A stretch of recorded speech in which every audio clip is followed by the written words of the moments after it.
Hello and welcome to the Calmcast, a time to feel calm and think clearly. I'm Claire Downham, the Queen of Calm, a transformational life coach. I was a burnt out head teacher who finally made the journey to calm after years of trying, and I want to prevent you from having to do the same. The Calmcast is a series of short explorations, gently guiding you back to your natural state, which is calm and clarity. Just listen like you would listen to music, with an open mind and curiosity. There's nothing else to do. Now let's relax into today's episode. So today I am sharing part 2 of my story, and it's really interesting because I had thought there was only going to be 2 parts, but I think there might be 3. Anyway, we'll see how this one pans out and whether there is going to be a 3rd episode. So hopefully you've listened to episode 2, which was created originally on the anniversary, which was yesterday, the 31st of March of my burnout experience, the day I actually walked out of work. So as I started to, and if you haven't watched that, please do try and listen to it or watch it, because this bit will make a bit more sense if you do. So what happened after I walked out of work on the 31st of March is that I tried to get better, I suppose, in summary.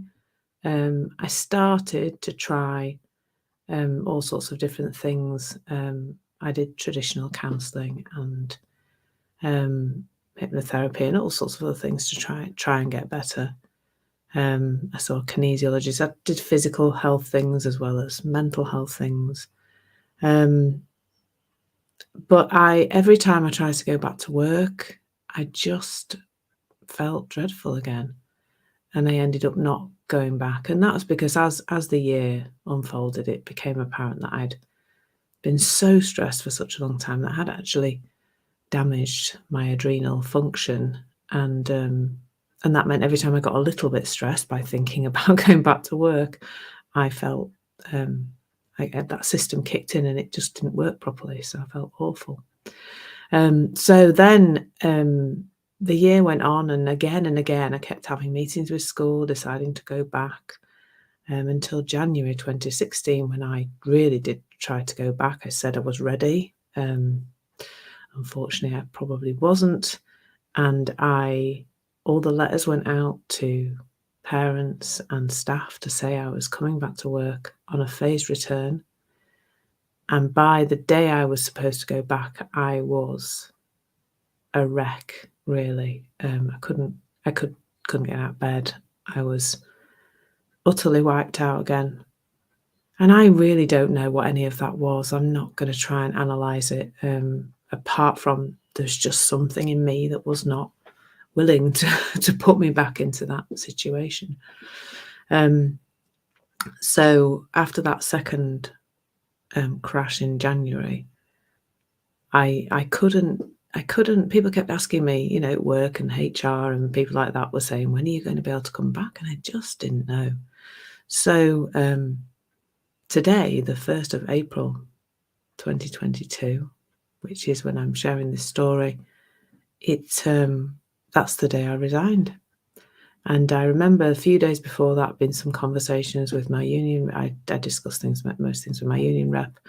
They were kind of supporting me through it. And then there was a day when I made the decision, and the day was the 1st of April, which is a funny day. It's really, when you think about it, to resign from your 20-year career in education. And even more amusing was that I was sat on the 508 bus in Leeds bus station, because my parents kept taking me out places and getting me to do little things like I've been to a little music concert at the city's music college, and I was sat on the 508 bus in Leeds bus station when my union rep called, and I said the words, "I'm going to resign." Now, that was, well, it just felt like the right thing at the time, and I think it was right, actually. So I had no idea what I was going to do. very emotional few days, I imagine. I can't remember really. But then 10 days after that, on I think it was the 10th or 11th of April, I got an email, a random email from a company I'd done some online training with, who said, "Oh, we're doing some in-person hypnotherapy training, so you can become a hypnotherapist. Would you like to participate?" And I thought, well, I haven't got anything else to do. So I managed to get myself to this training and find myself somewhere to stay and do all of that. And I trained as a hypnotherapist, and I started my business in the autumn of 2016. Now, that's not the business I run now, but that started phase 2 of my outside in misunderstanding. And that was the understanding or the sense that I was broken, psychologically broken, and that I needed to put back in, or I needed to fix myself in some way. And that involved a lot of things.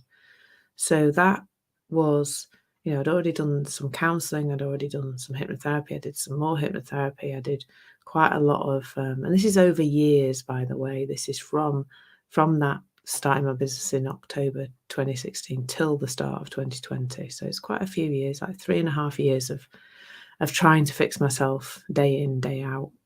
I did kept a gratitude journal every day. I did meditation every day, like not just a little bit of the time. I did it every day. I had affirmations. So I had there's like two strands to it. There was a strand of me going for therapy. Every time I didn't feel okay, even a judge that I wasn't okay again, I went back into therapy and back into therapy. So I spent a lot of money and time on therapy. All sorts of different therapies, by the way, not just hypnotherapy, tapping, and I did workshops. I went to, self-help things. And then alongside that, I read a lot, I listened to a lot of self-help books, self-development books. I did all the little books about habits. I used to do a talk called Stress to Success Habits, which was about the things you need to do to be okay, which described my daily routine, really.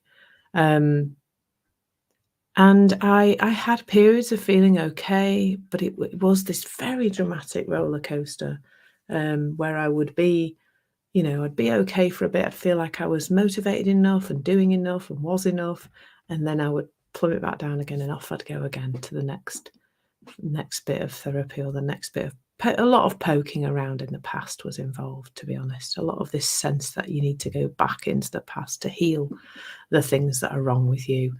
An awful lot of that went on. And then,